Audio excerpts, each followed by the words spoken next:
It's high time for another cultural revolution.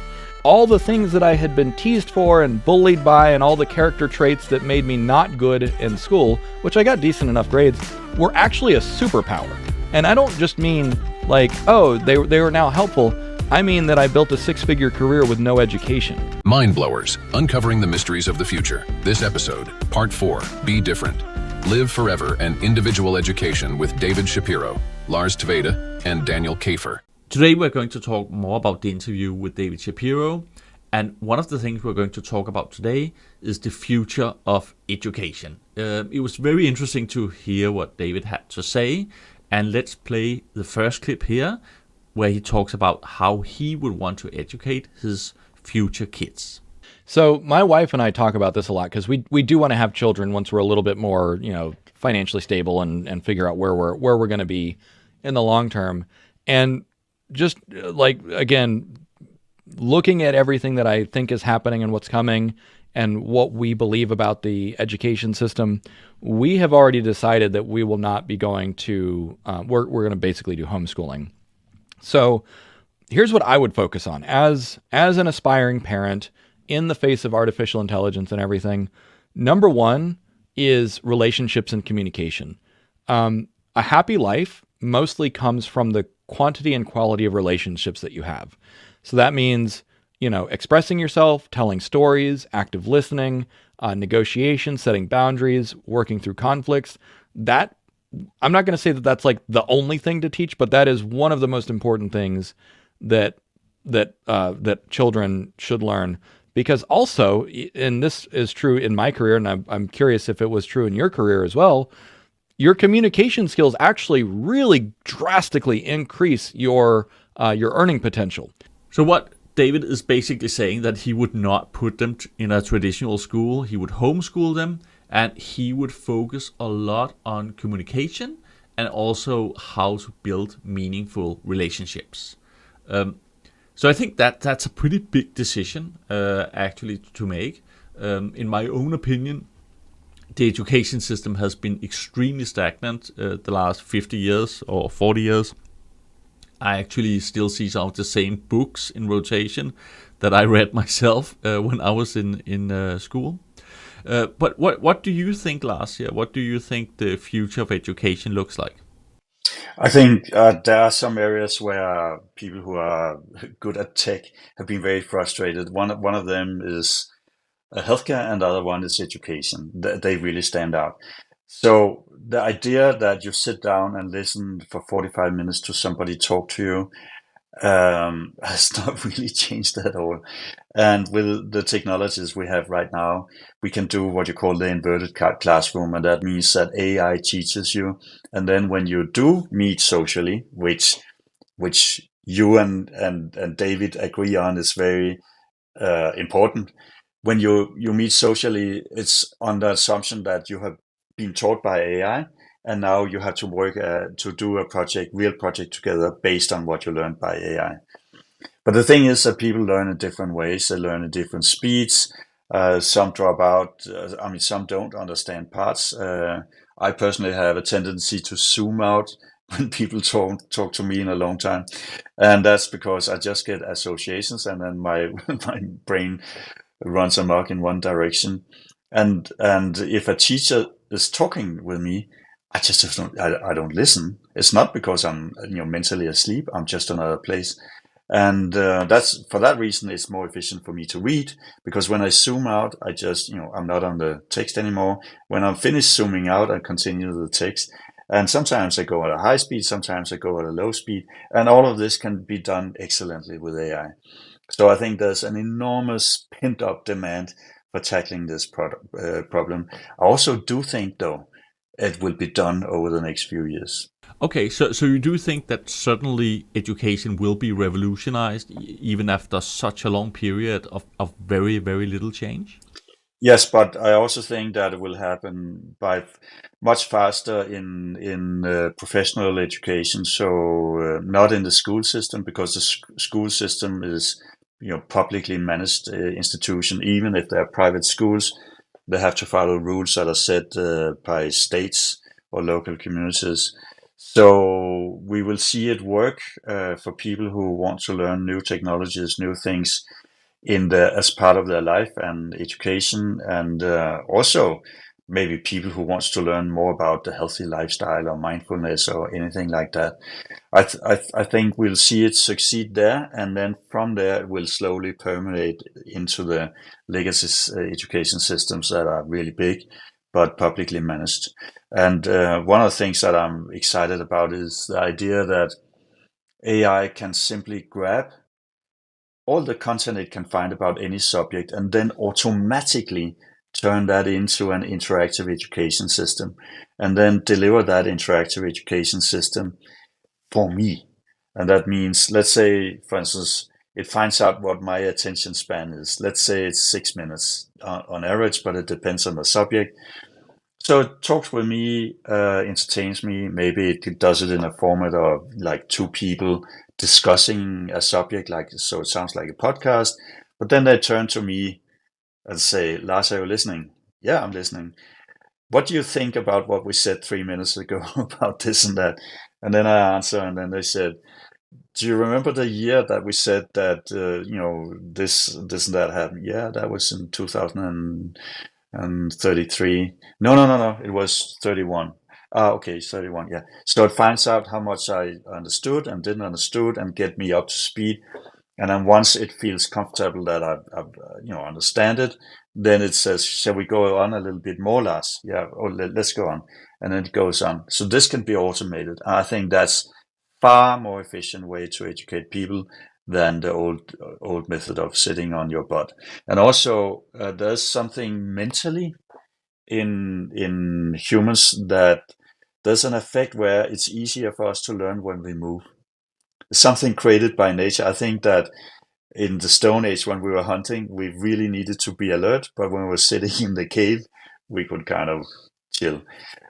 So when we just sit on our butt, we're actually not thinking as well as when we are walking, for instance. And I find that most of my learning today is done when I walk. I take long walks, and then I have my headphones on and I listen and I learn, or I talk with some people and I learn while I talk. So, and I'm not alone. I know a lot of people who do that. I know, for instance, I have a friend who works at Novo, the Danish pharmaceutical giant. And she told me that most of her many meetings during the day, and she's a manager, is done walking. So she invites people to meet her somewhere, and then they walk for an hour talking about a thing. So lots to do. Yeah, I agree. There's a lot to do. One of the things we also talked about with David was the superpower of being different.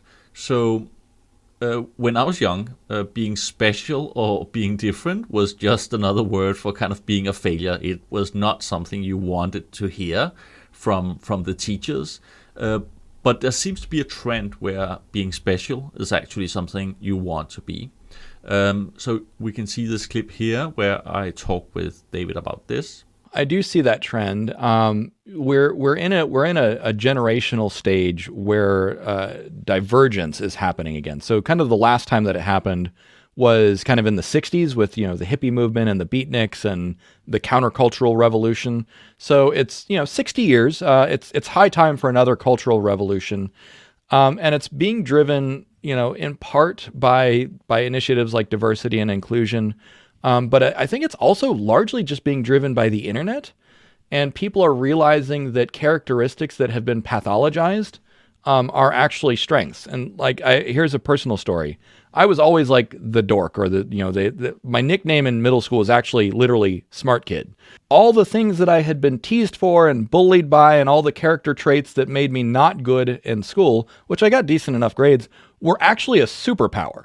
And I don't just mean like, oh, they were now helpful. I mean that I built a 6-figure career with no education.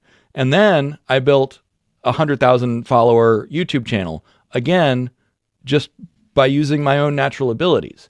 So from the clip, he actually mentions that being different has been a superpower to him. On some of his other videos, he mentioned that he's on the autism spectrum. And I think all in all, he would not be who he is, and he would not have achieved having 200,000 followers who are really engaged if he was not different. But I also think the school system do not really cater to people who are different. So that leads me to a very direct question, Lars. How did you like school?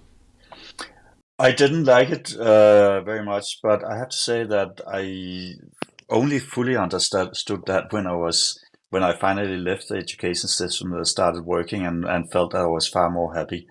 So the reason I didn't like it is partly what I've said earlier on, that I have the issue that I can't listen. I find it difficult to listen to people just sitting there on a bench where I have no control. I find it easier if I walk, for instance. So I would just zoom out way too much. And I had these ridiculous episodes when I was studying at the Danish Agricultural University. And we were sitting in some of the lectures, 200 people in the auditorium.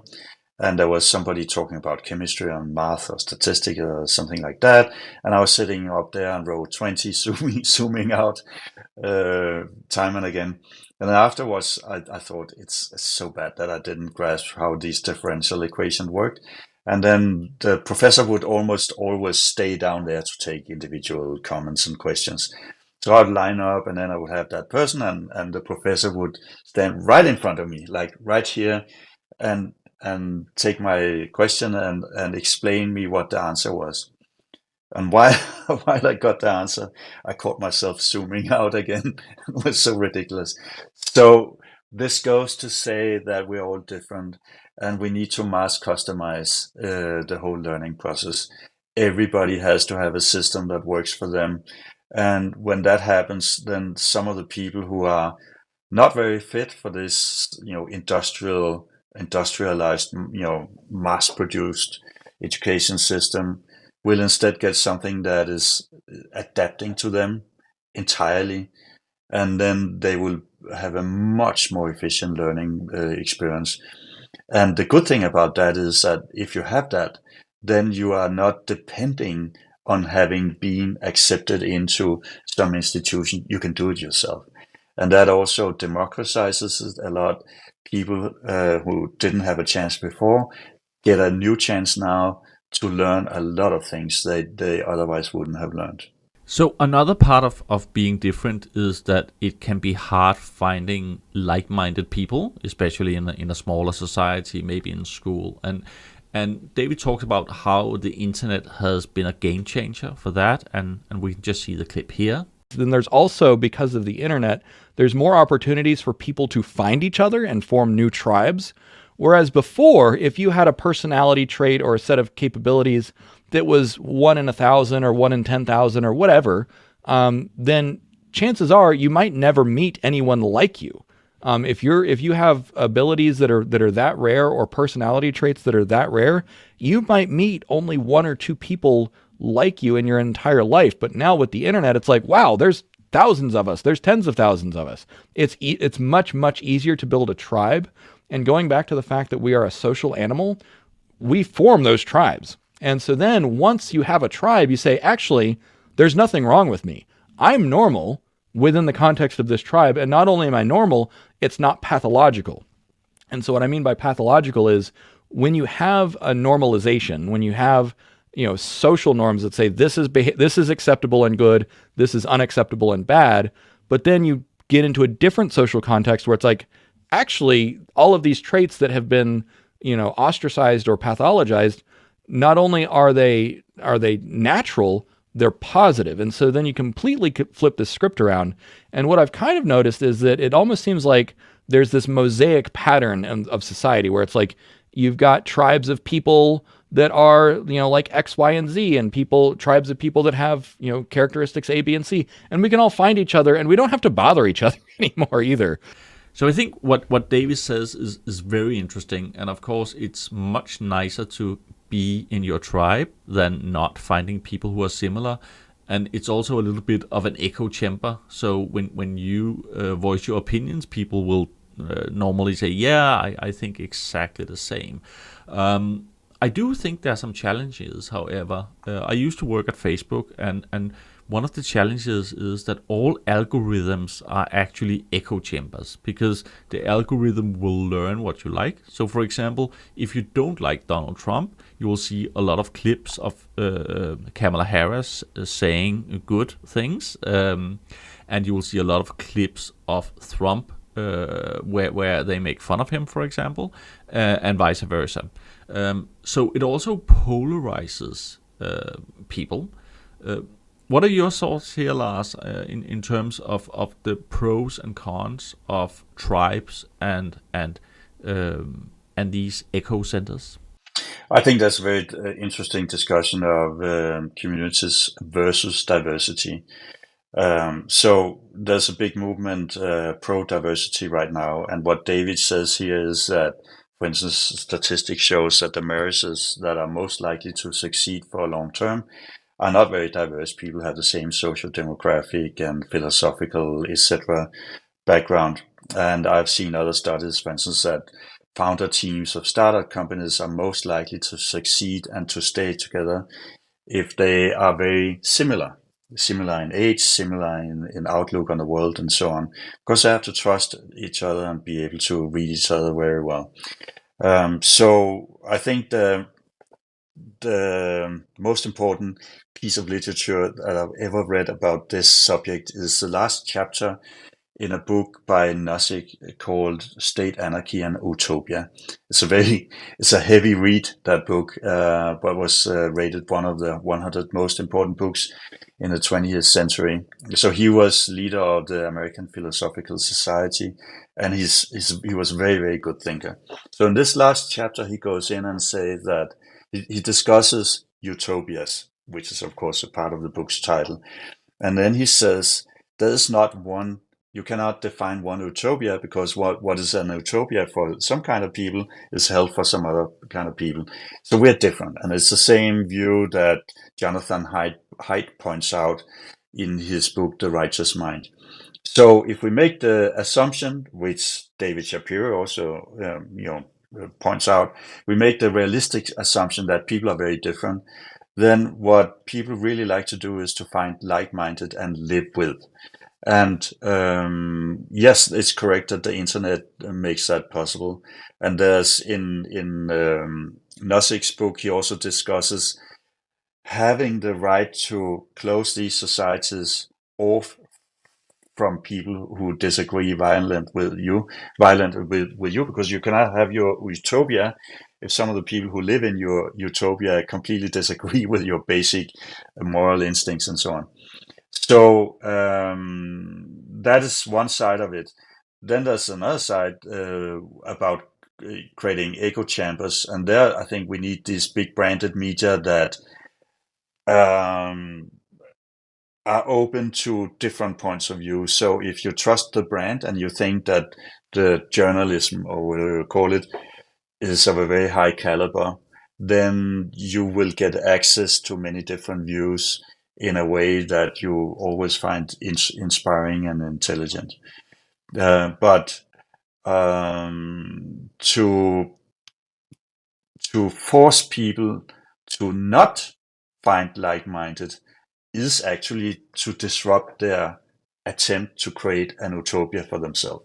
Thanks, Lars. Another thing I discussed with David was the emotional impact that AI could have on people. For example, we talked about, would it make any sense to have an AI friend or an AI girlfriend? And also we talked about like the emotional impact from games. We can just see the clip here.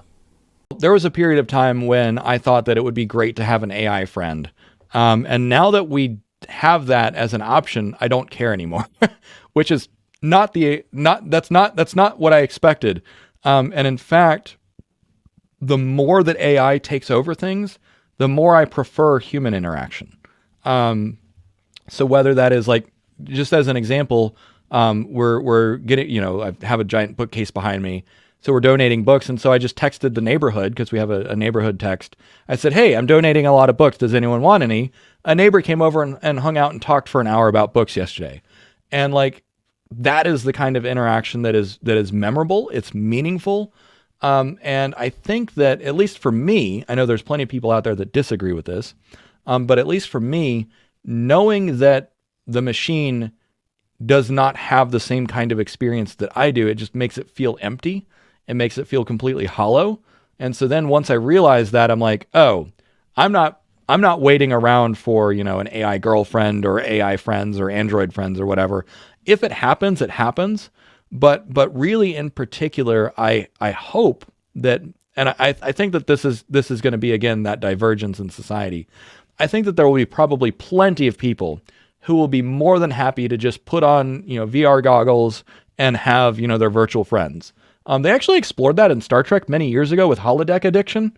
I think it was Lieutenant Barclay was addicted to the holodeck, and he reimagined all of his friends, and they just said, like, you're the best, and those sorts of things.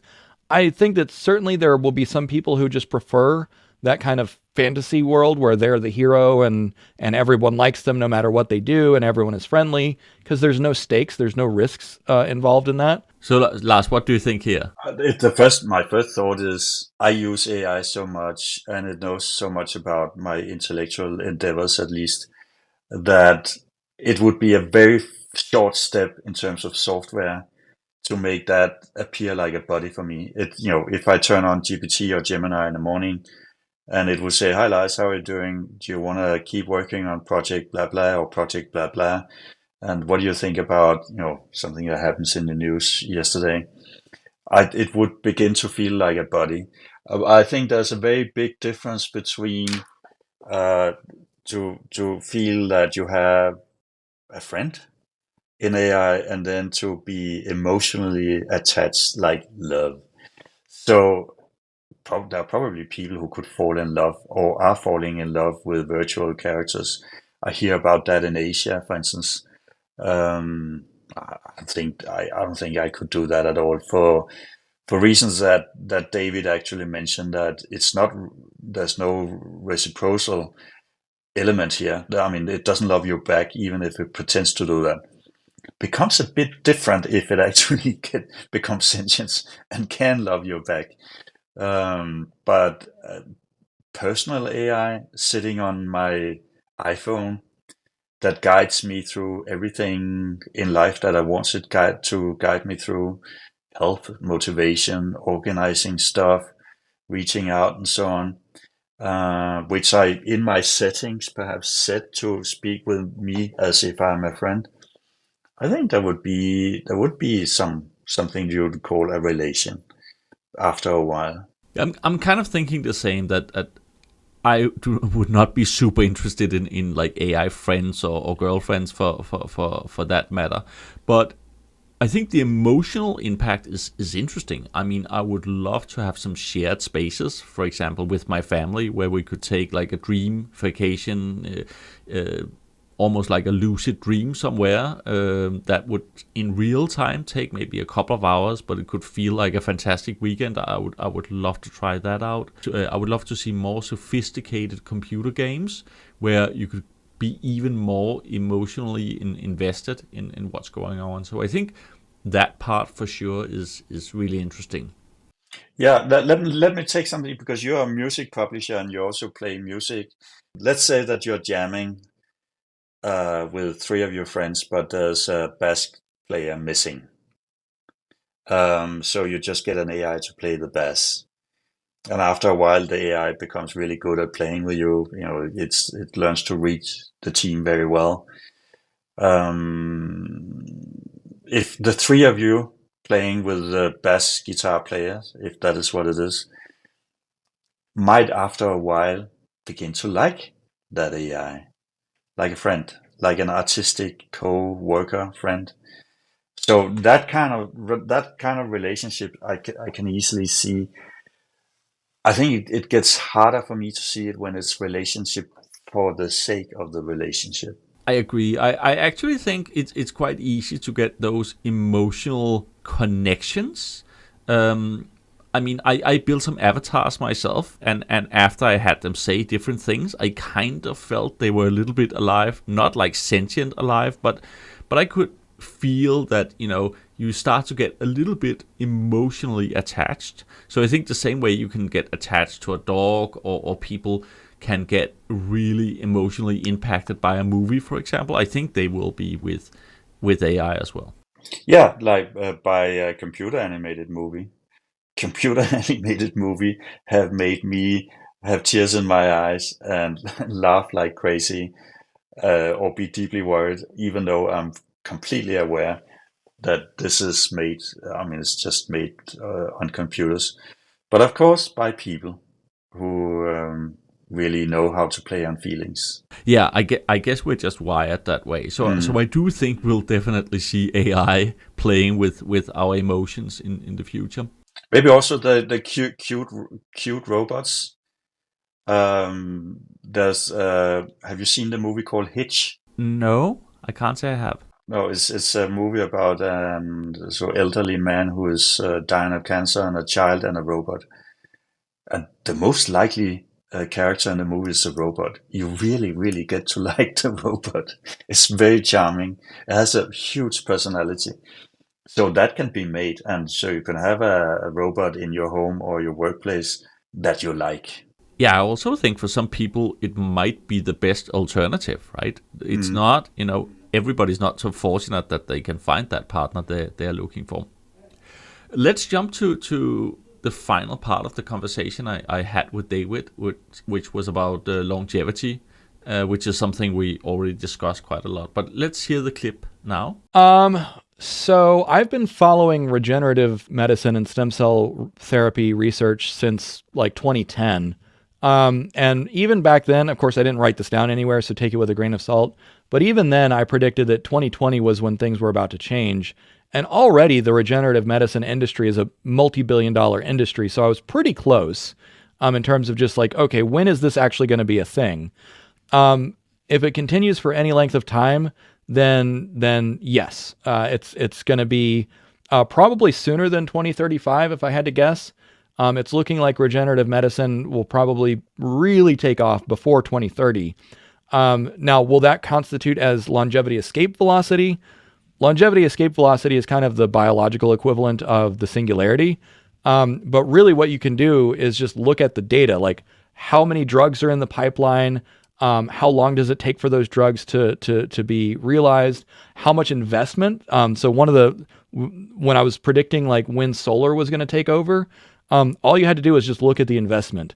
Because where investment goes, where investment goes, results follow. And so when you looked at the exponential in the early 2010s, when you looked at the exponential rising investment of solar, that trend continued for 15 years. And guess what? Now solar is so cheap that it's actually cheaper to install more solar than it is to build nuclear. So that's basically a solved problem.